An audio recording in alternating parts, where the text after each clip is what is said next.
Gianni Russo, welcome to my show. Thank you for having me, my friend. I appreciate it. Now, I know this is a busy couple of days for you. On Sunday, the Oscars are coming up, and you're being interviewed by a lot of people.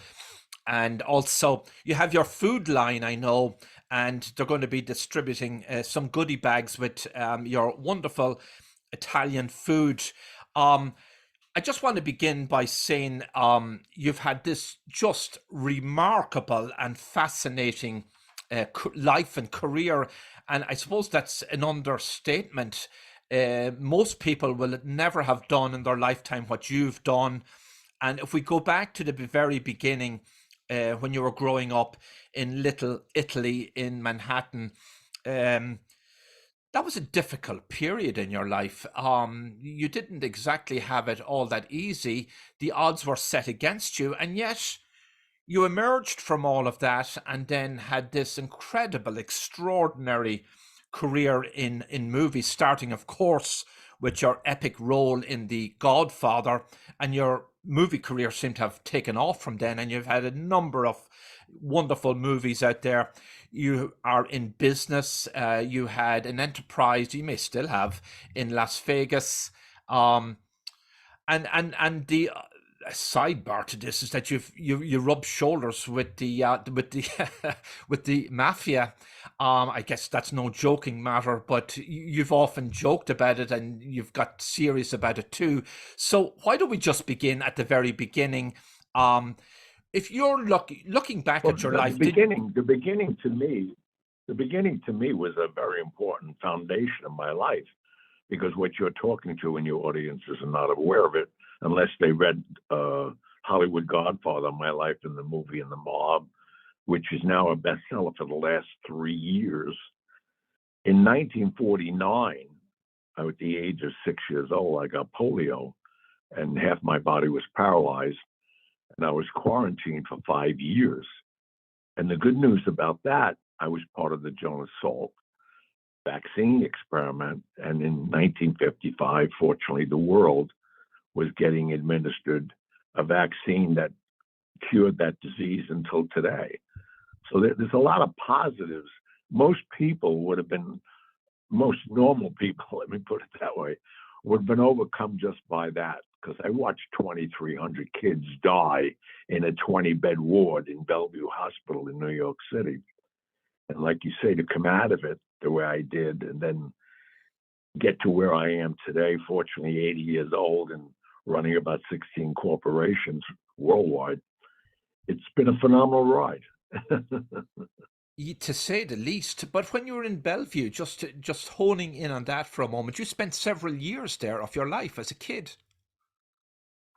5 years, to be exact, 5 years straight. Wow. And it's not a hospital that we would imagine today, because there was no televisions, there was no radio until Carlo Gambino of the Gambino crime family sent me a transistor radio up, because his niece, Dolores Barone, was taking care of me. She was a nurse on my floor, and he told her to look in after me. And I never realized why. And I really thought he was my uncle until I later on in life realized he's a crime boss. But they all knew my uncle out of Sicily, who was a crime boss, Angelo Russo. So that's how, again, unbeknownst to me, I got all these accolades for no reason at all, but thank God I got them. Yeah. What was it like growing up in Little Italy? You eventually moved to Staten Island, but the early years were in Little Italy. Well, the earlier years was just a normal childhood, in 6 years of age in an Italian neighborhood, and everybody I thought over 21 was my aunt or uncle, because that's the respect we were told to, administer them and address them as that. And it was just great times, in the 40s and 50s. I relish those days, because I wish we could go back to it, because children had respect for their elders, not necessarily family, even elders. And, you help an old lady cross the street, you carry her bags of groceries home. And now these kids will run past you and knock you down. I mean, even my own kids, my grandchildren. I really feel that there's a big void in respect, and we could talk about 10 hours on that alone. Mm. But so that was my childhood, and then at 6.5, I was put into Bellevue March 7th, 1949, and spent 5 years there quarantined with no visitors. Wow. That must have always stayed in your mind, but you came out of that. You brought up about how life was so different back when you were growing up. Young people had respect for their elders. There was a better social order compared to today. But it was also a violent time, right? I mean, there were gangs out there, and could you speak to that? And what was the purpose of these gangs, or do we tend to over dramatize them? We know there was an Italian mob, probably an Irish mob, Hell's Kitchen. We know about all of that. But how did all of that fit in with society back then? Well, I think the gangs, as it was told to me early on by Frank Costello, who was the head of the Genovese family for a while, and then he and Meyer Lansky created what is known as the syndicate. And there was a purpose for these gangs because these immigrants were coming here and being taken advantage. And even, like you pointed out, the Irish mob, and there really wasn't more than the Irish, Italians, and the Jews at that time. Now we have the Romanians, we have everybody, Russians. Mm-hmm. But during that time, as I knew and was told by so many people, they were taking advantage of these immigrants, and especially what they called WAPs, which meant without papers to them, and weren't getting the normal wage other people were getting. And so they organized, and I hate to even say this, but a lot of the Italian gangs, like the Five Families, after the Moderano gangs were destroyed by the Gambinos and that, were taking advantage of the Italian immigrants themselves. They were coming here and shaking them down for protection and not even protecting their own people. So that for the reason of the mafia early on was totally different than it is today, because like anything else, money changes people's outlook, and they got involved. Like, it's funny because the message, The Godfather, the first movie I ever made, was very clear because Don Corleone said, I don't want to get involved with drugs. It messes people's minds up. And it did. And the greed started all the killings. Gosh. Now, you have been described as an errand boy for Frank Costello. And tell us about your career in the mafia. Is that a fair characterization? Did you have a career in the mafia? Well, like you pointed out, I was a messenger for them. I was never in the mafia, never wanted to be in the mafia. And they protected me from that. I mean, there were times, it's very glorifying. They had all the money, the best cars, going everywhere, got respected everywhere. But so it's a thin line of not wanting to be a part of it. And but Costello and Meyer Lansky and some other people I'd rather not mention because they're still alive, basically steered me away from it. So I was a bona fide messenger for the mob, even during the early part of the late 50s, early 60s. I was running the country, going back and forth to meeting with all the union heads for the Teamsters and the International Longshoremen, the Culinary Union, to get the membership vote to get Senator John F. Kennedy into the White House and get nominated for presidency. So that was my early runnings around, which was great. And then he got the nomination. And from that point on, I got basically a higher position, let's say. And I started carrying lots of money all over the world. And they said I laundered out of Vegas in 15 years about $700 million. I mean, I don't know where that is. I mean, I hope they can direct me to it. I'm getting old now. Wow. And so you you mentioned the union movement and the longshoremen. I mean, that's all legendary stuff, and we read about it, we hear the stories. But So you're saying, and maybe you could put a fine um, tooth on it, if you will.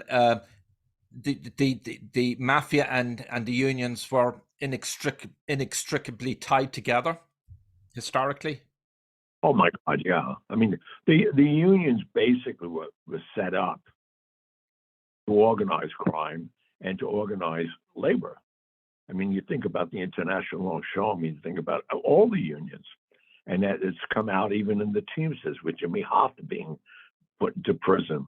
I mean, they all had a good reason earlier on. I think today we don't need unions. I think everybody realizes now you're not paying for jobs. It's basically all academically controlled by your graduating. So I mean, to me, the early days, again, was to protect the laborers, to get fair wages. But now they don't need that. I mean, people are astute enough. They're not naive immigrants coming to work no longer. They're all educated, mostly in America, and I think the union should be abolished and give the money to the workers themselves. So eventually, if we can believe all this, the mafia essentially disintegrated. I mean, it's a shadow of its former self, or does it even exist? The Italian mafia in America. Oh, I just left Sicily for the 50th anniversary of The Godfather. I was over there doing a major event, and I can attest to you, the mafia is still living and breathing in Sicily. Wow. Okay. So I guess they're still there, and we kind of maybe not so aware of it. Maybe they're going after other targets here in America. But you knew Marilyn Monroe, you knew Frank Sinatra. Tell us about that. Well, Frank Sinatra entered my life early on because I mentioned, being in the polio ward, and my birthday was coming. I was in the ward. I got there in August. My birthday's in December.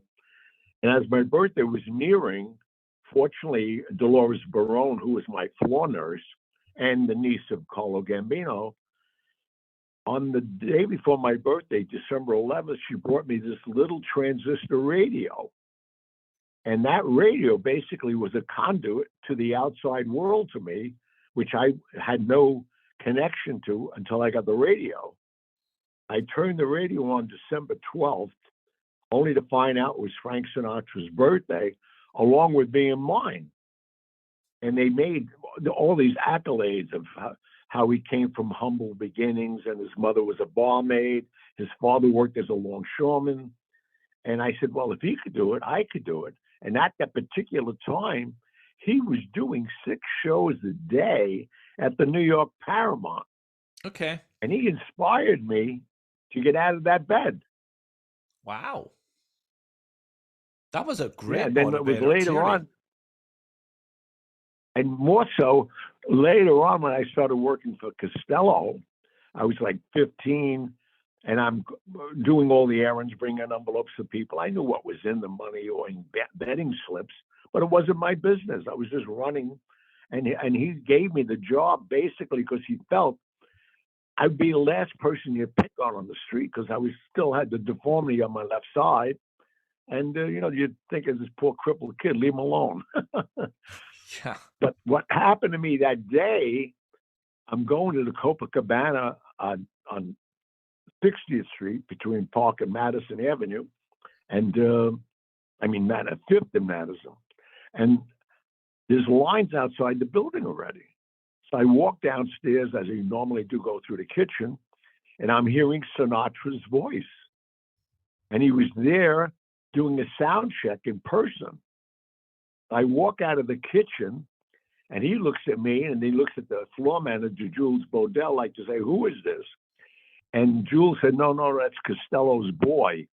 Well, I felt 10 feet tall by him saying that. I never heard anybody refer to me as anything. So I sat down and took advantage of that. I listened to him sing live after hearing him sing hours upon hours on the radio. So when he took a break and put a cigarette in his mouth, I walked over and they lit it. And I said, Mr. Sinatra, you changed my life. He said, oh, yeah, how'd I do that? I said, well, I was in Bellevue, and my birthday was coming. I was getting depressed, and Mr. Gambino sent me a transistor radio up. He says, Mr. Gambino, like Carlo Gambino? I said, yeah. So he looked at me. Okay, and I told him the story. I said, so he says, you're a Sag too? I said, yeah. He said, what's your name? I said, the Kid. He said, what's your name? I said, the Kid. He said, who gave you that name? I said, Frank Costello. He said, now, wait a minute. Carlo Gambino gave you a radio. Frank Costello names you the Kid. Maybe I should really get to know you. And we did from that point on. So you became fast friends. Yes, Sinatra and I did. And then he was my only singing teacher. And then he baptized my son Luciano. I was around until he died. Wow. And and then, you also knew Marilyn Monroe. Oh my God, yeah. That was, well, what happened, I got caught on the streets. I was like 15, and a truant officer called me and said, how old are you? I said, I'm 15 and a half. He said, you're supposed to be in school till you're 16. I said, I don't go to school. I was laughing at him because I had like $5,000 in my pocket in cash, and this guy's telling me I should go to school. So he gives me a ticket. And I took the ticket. I didn't care about it. And I was on my way to Toots Shores, which was on 52nd Street.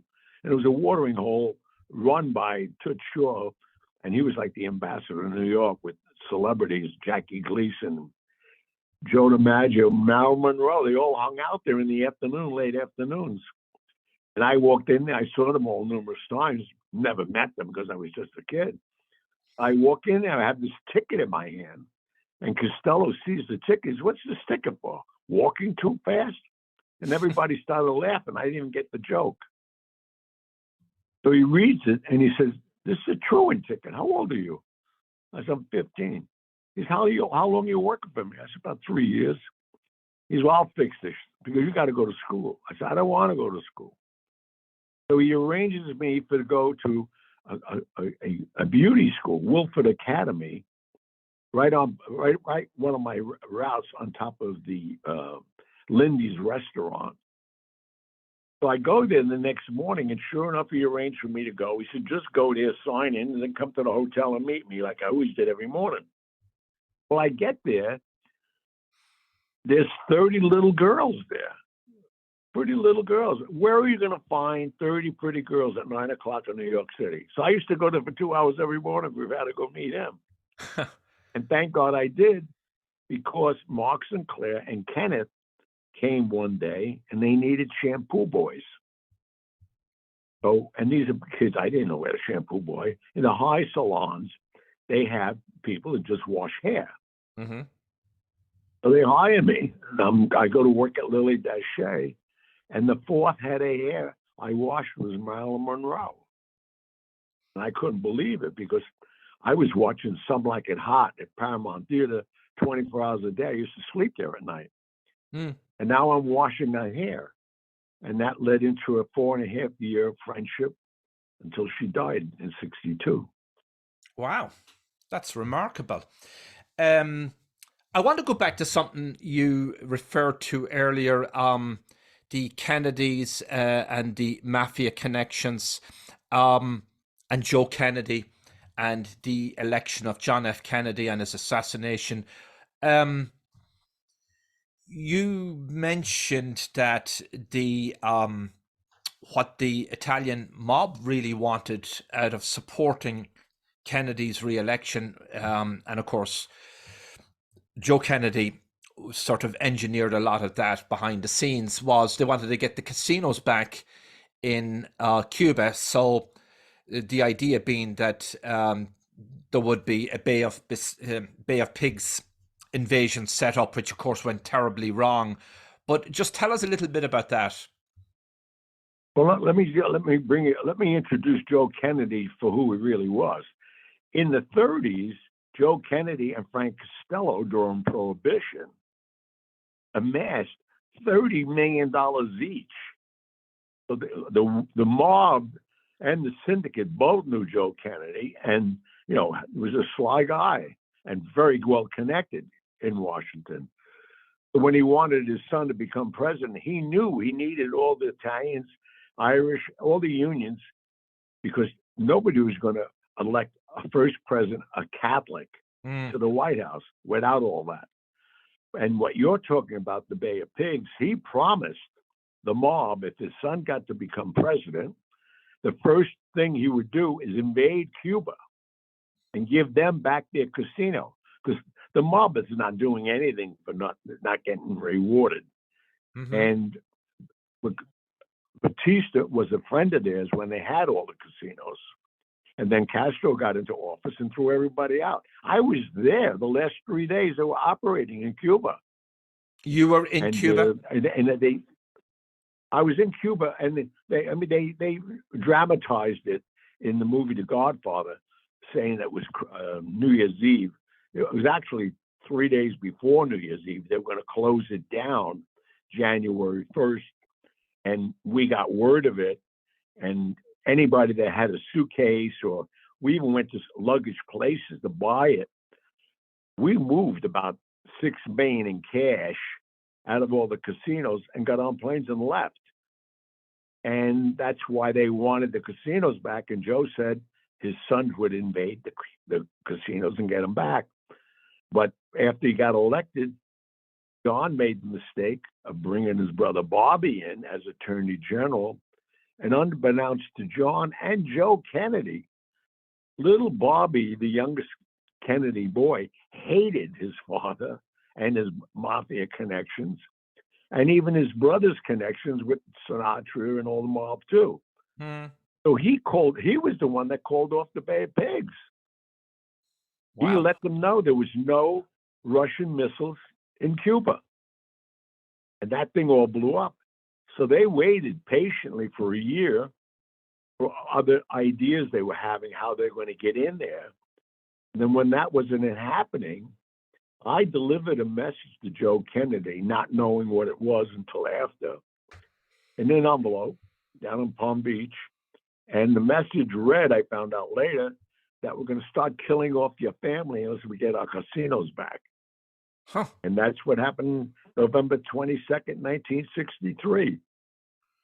So my life is a big part of American history and mob history when you look at it.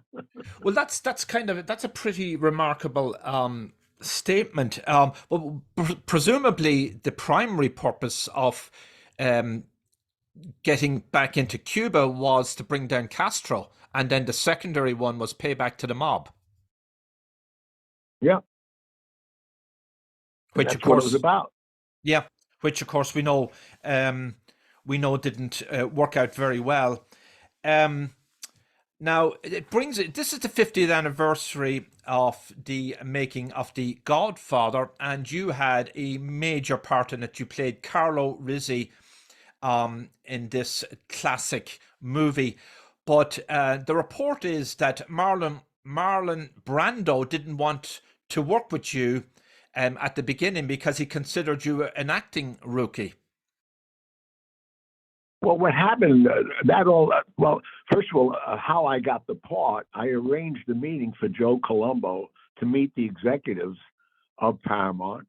And at that time, they were picketing the movie. They didn't like the book, and the neighborhoods were not cooperating, or were the unions. You can't shoot anything in any city without all the unions cooperating. So I came up with the idea, if I got all this on, I would bring Joe Colombo to them and let a young lawyer at the time, Barry Schlotnick, would read the script, take out all the derogatory connotations of the Italians, and if they approved it, they'd get permission to make the movie. With that, I wanted the part of Carlo. Now, I was really, what should I say, over optimistic, because at the end of the meeting, I said to Mr. Ruddy, I said, well, I want a part in the movie. He said, oh, we'll give you a part. I said, excuse me, you're not just going to give me a part. I brought this man here. If it wasn't for me, this wouldn't be happening. I said, I want to play Michael. So Michael's already been cast. I said, I will play Sonny. He said, that's already been cast. I said, well, who's playing Carlo? They said, nobody. We didn't get to that part yet. I said, I want to play Carlo. And they were very reluctant. And Joe Colombo, I said, Joe, I want to play Carlo. He looked at them. I'm talking about Stanley Jaffe, Bobby Evans, all the heads of Paramount. He said, he's playing Carlo. Well, this movie ain't being made. And that's how I got the part. Now, the story you're talking about was the first rehearsal. And fortunately, we had it up in Harlem. And Coppola told the whole cast that was there now, don't pay any attention to Mr. Brando. Don't have eye contact. Don't have anything with him. And then they brought Brando in. And we had a rehearsal for about 45 minutes. They take a break. And Brando came over to me. And he said, you're a big TV actor. I said, no. He said, you got a big movie coming out. I said, no. He said, well, you're not on Broadway. I know everybody on Broadway. I said, you're right again. What's this, a quiz show? And he couldn't believe I was talking to him this way. Well, you know, I was on the streets already. I'm 26 years old. I've seen more than most people just in my polio ward. This guy is not going to intimidate me. What got me mad was he called Coppola over, the director. And he said, Francis, this guy's playing my son-in-law. And Francis had nothing to do with me. And he rolled his eyes reluctantly. He said, yeah, I know. He said, well, you got to reconsider this. This guy's got to be a great actor because he undermines my family. He gets my oldest son, Sonny, killed. He marries my daughter, abuses her. And I'm saying to myself, wait a minute, this guy's trying to get me fired. Now, I didn't know protocol on the set. I dismissed the director. I said, Francis, go over there a minute, because I didn't want to embarrass Brando. Now, earlier on in the meeting, they said, don't even look at him. I put my arm around him. I said, come over here. I want to talk to you. And I walk him at a distance so nobody would hear what I'm saying. Now, I'm nose to this guy. I said, let me tell you something, Mr. Brando. At all due respect, I know who you are. I watched all your movies. But you get me fired. Listen to me clear. You get me fired, I will suck on your heart right now. You will bleed out right here. Wow. He looked at me in shock. Fighting words. Jeez. And he said, that was brilliant. That's great acting. He thought I was acting. I was ready to kill him on because I would have been so embarrassed. I told everybody who was in the movie and nobody believed me then. If I got fired, I'd really look like a fool. But that's how I got the part. Wow. Because in your autobiography, I suppose it was your autobiography, you quote Brando as saying, I take back what I said. You've got great acting chops after you. Yeah, and that was the writer, well, they glorified it.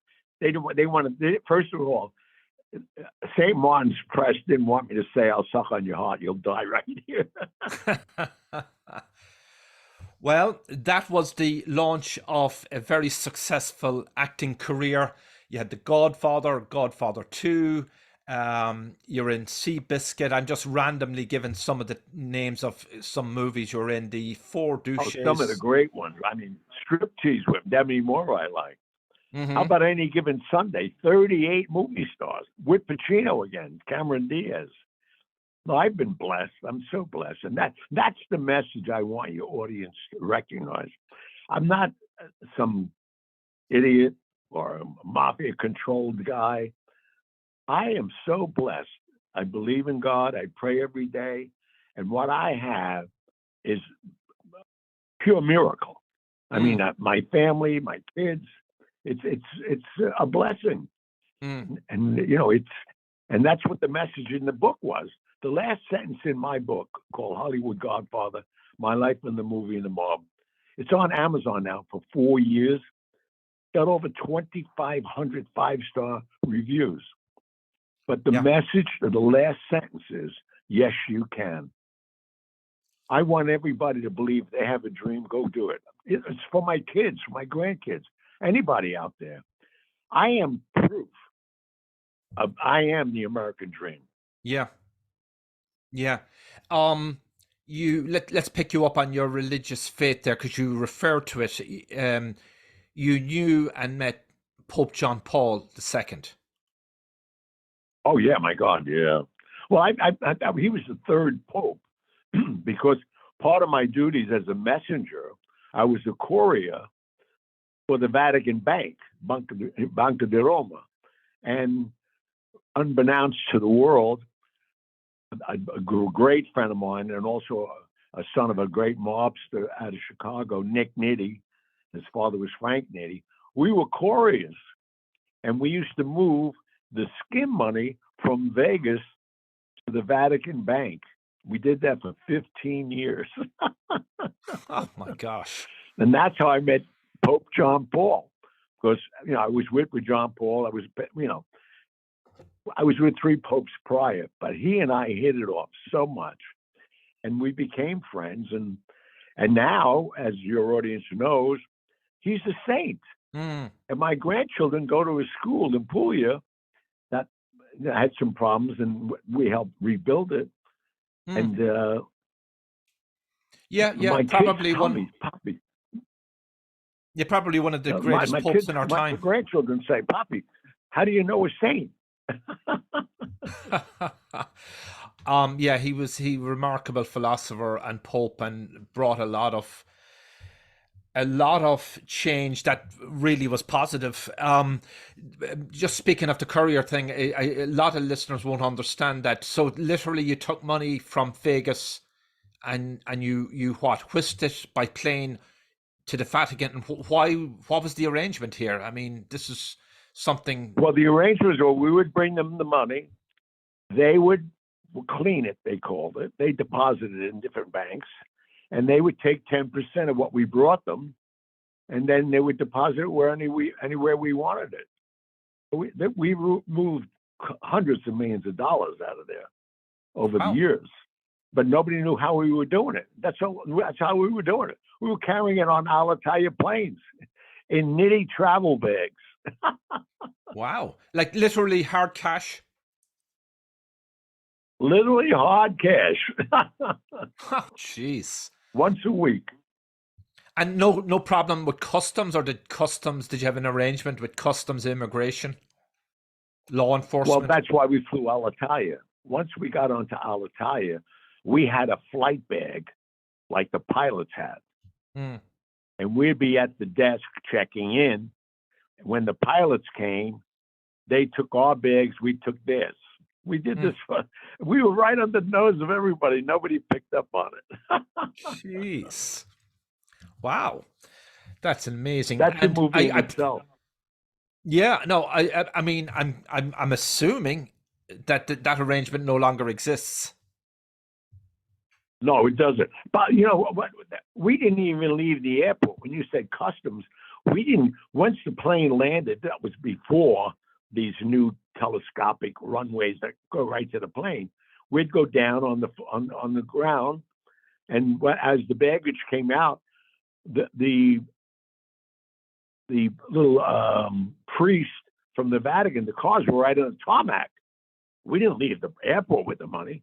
They took it right out of the airport for us. Jeez. And a lot of times the plane would be clean, we'd fly right back. Going back to Pope John Paul II again, apparently you had a conversation with him, and it was on many levels philosophical and moral perhaps, but he was trying to understand your life, if I understand. Well, he found out, there was a big event that happened in 1986 in my club in Vegas, where I went to a woman's rescue. He already stabbed her in my club. His name was Lorenzo Morales, and he was an underboss with Pablo Escobar at a Bogota, major drug lord, if your audience don't know that.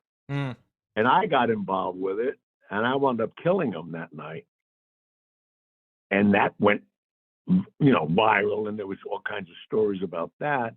And if you read my book, or anybody out there read my book, I killed a pedophile when I was 12, and just because he was trying to attack me also.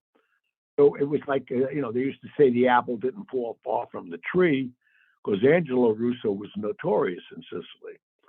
I got accolades I didn't deserve or earn.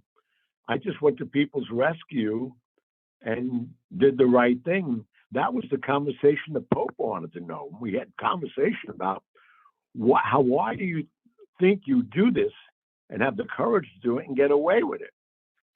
And we had a couple of glasses of wine at the time. I remember it well. We were on the Via Veneto at the Ambasciatore Hotel, and I looked him in the eye. I said, I can only justify it, but I think I'm a disciple of the Lord. He said, what? I said, I'm doing God's work on earth, getting rid of all these bad people. He shook his head. He said, oh, that's why he liked me. He found me very amusing. Yeah. Well, at that time, you had a major restaurant gathering place. Oh my God! Yeah. It was 5-star. That was my second one. Michelin. Yep. No, I was Sinatra, Sammy Davis, and Dean Martin did me a favor.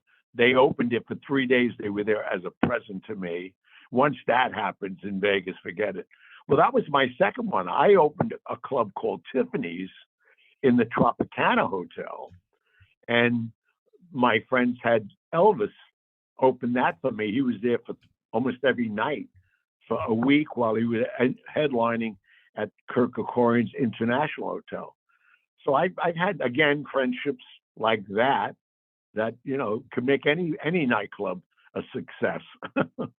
Yeah. Quite an endorsement. You knew Bill Clinton, and it so happens on 9/11, you were in Australia in the presence and company of Bill Clinton. Tell us about that. Well, you did your homework. Very good interview. Thank you. But we were invited over there by this industrialist, and Bill Clinton came for a big charity event, and they invited me because they liked the movie The Godfather. And while we were there for 5 days, I mean, I was hanging out with Bill Clinton, got to know him well, and we partied a lot. But this one day on 9/11, it's like 2:00 in the afternoon there, and frogmen were coming down from helicopters on our patios in the penthouse of the Ritz-Carlton in Double Bay, Australia.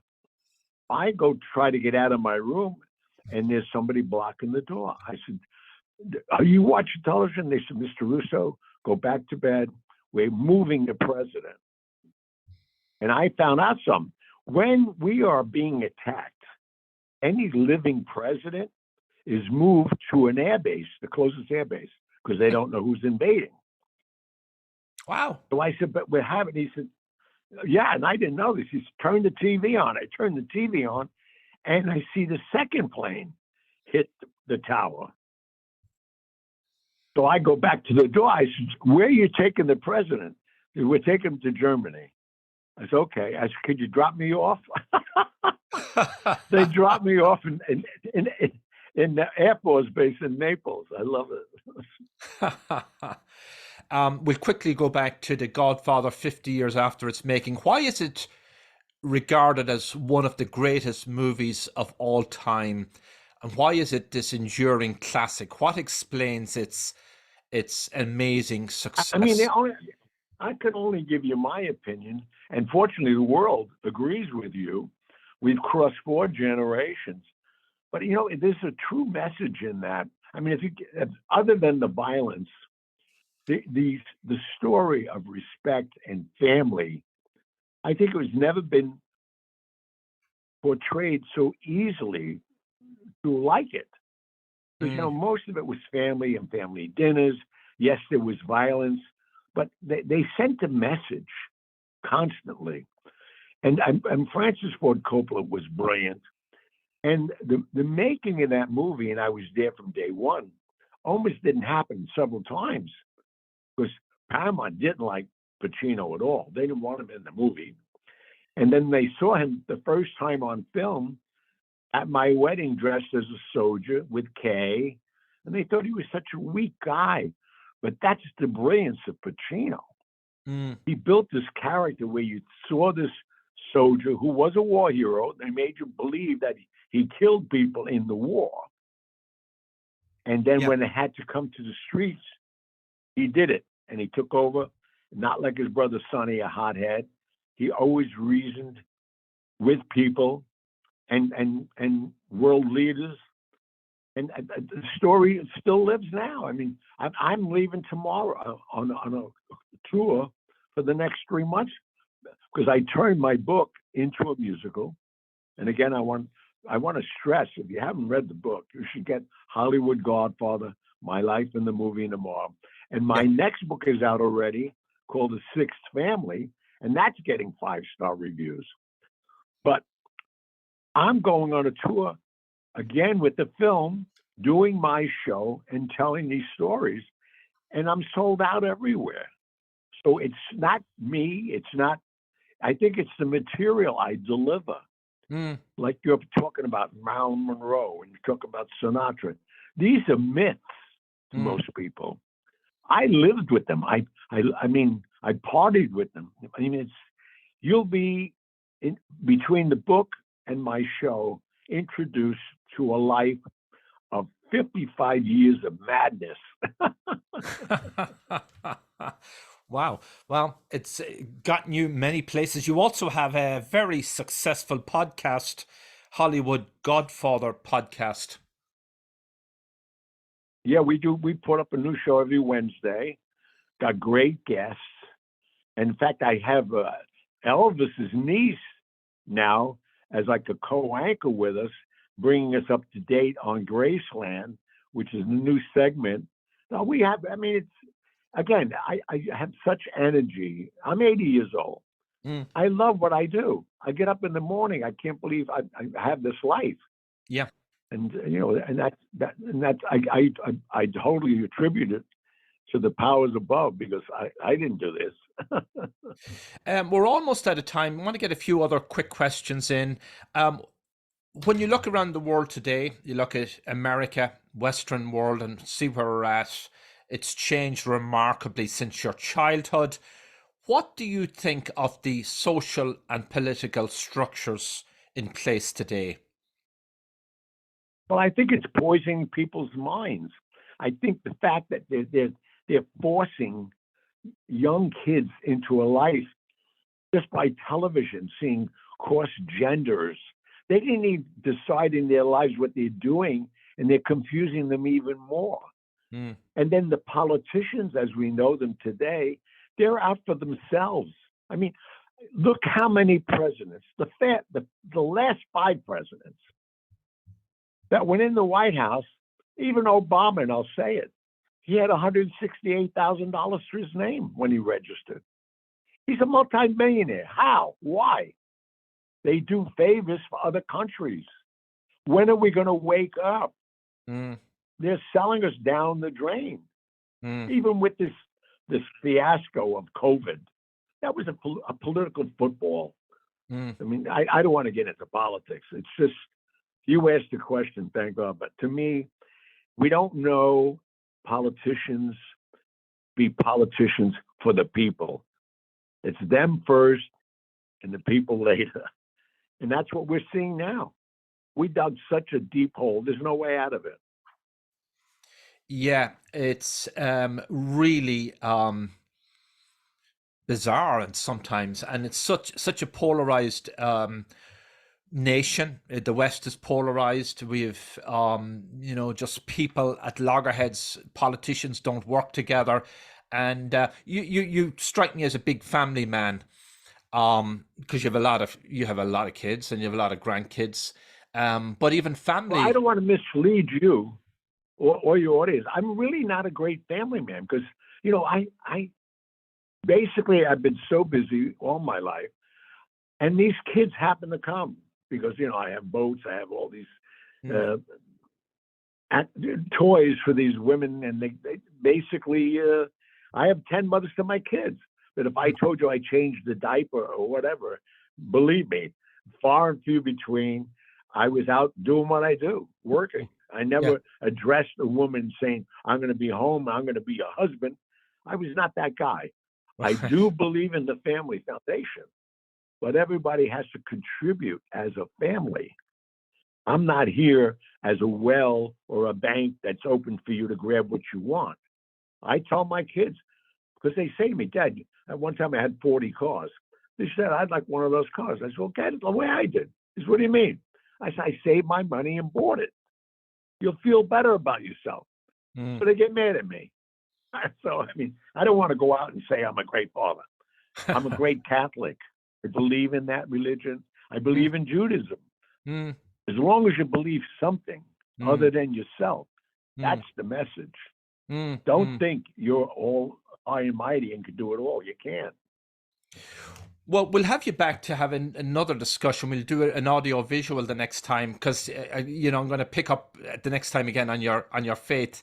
And you said you're a Catholic, and because the question is, and we could explore this, is it the decline or collapse in faith in the Western world that is contributing to all the disasters in society we're witnessing? Oh my God.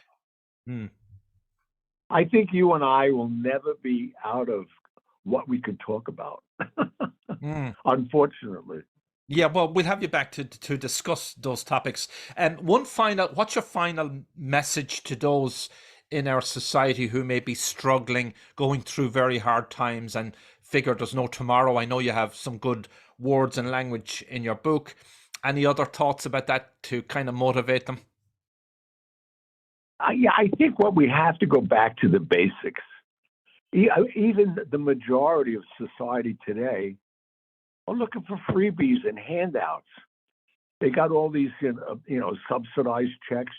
They don't want to go to work no more. They have jobs. They don't want to go. Yeah, we've created a very lazy society.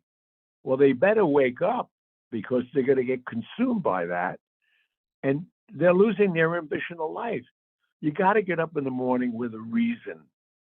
If it's even going to a job, it's positive. You're getting paid for it at the end of the day. Yeah. I mean, I don't know what the mentality is today. Yeah, it's definitely a changed world, but we'll come back to that again. I know this weekend Oscars are on. You're busy and you're taking a lot of interviews. And just real quickly, some of your goodie bags are going to be distributed to the attendees at the Oscar, right? The good news about it. Well, the Oscar bag is like the gift bag of the year.